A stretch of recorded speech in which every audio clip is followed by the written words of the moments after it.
Microsoft Access 2010 Report Headers and Footers. When you look at the report in Design View, you will find that the report header appears on top and the report footer appears at the bottom. A report header appears at the beginning of a report and a report footer appears at the end of a report. Let's look at this report in Print Preview. Students, as you saw in Design View, would appear at the beginning of a report. And if you move to the second page, you will find that it doesn't appear on the second page. Let's move back to the first page. I entered text in Design View in the report footer.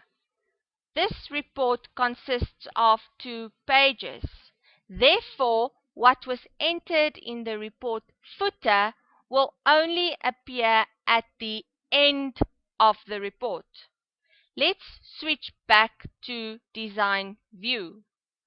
Note, students appear in the report header, while this text that I entered appears in the report footer.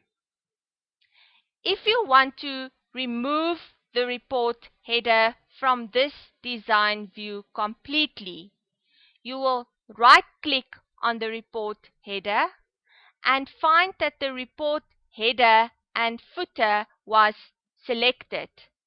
If you want to remove it completely from the report, you will deselect it. Access will ask you if you are sure that you want to delete these sections, since it will also delete all the controls in them. For now, we will say yes anyway. Note, now only the page header, the detail and the page footer will display.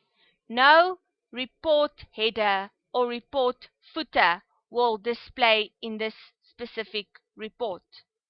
If you want to put them back on the report, you will right-click on the page header. Now select report header and footer, and you will be allowed to enter any text in the report header and the report footer as you like.